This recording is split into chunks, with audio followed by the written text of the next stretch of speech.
Good morning দোস্ত। তো কেমন আছো বলো? আশা করি ভালো আছো। তো আমরা সকাল সকাল চলে আসলাম, গরিব মানুষ কিনা, সকাল সকাল চলে আসলাম জিয়াগঞ্জ পাটলিয়া। তোমরা তো অবশ্যই এই সদরঘাট সকলেই চিনো। তো সকাল সকাল চলে এলাম পাটলিয়া। তো সকলে ভালো আছো আশা করি। তো তোমরা একটু চাটা খাও আর আমাদের জন্য দোয়া করো যেন ঠিকঠাক গাড়িটা লিয়ে মানে আড়তে পৌঁছাতে পারি। হ্যাঁ, তো এই বাসু ভাই চলে এসেছে সবজি লিয়ে।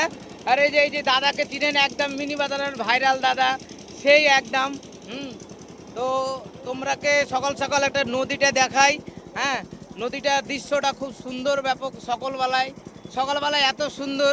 হ্যাঁ, তো তোমরা কি বলবো, তোমরা চা খাও, হ্যাঁ, আর আমার কিন্তু ভিডিও দেখো। আর ভিডিও দেখে তোমরা কিছু মনে করো না, মানে লাইক শেয়ার কমেন্ট কিন্তু তোমরা করতেই হবে। ফলো তো করছো আমি বুঝতে পারছি। হ্যাঁ, তোমরা তো ভালোবাসা দিচ্ছই। তোমরা ভালোবাসা দিও, আমি তোমাদের বুক ভরা ভালোবাসা দেওয়ার জন্যে। আর আমি এই গরিব বসে আছি তোমাদের সামনে। তো যাই হোক, আর কিছু বললাম না, আবারও পরের ভিডিওতে দেখা হবে। চলে এলাম পাটলিয়া জিয়াগঞ্জ।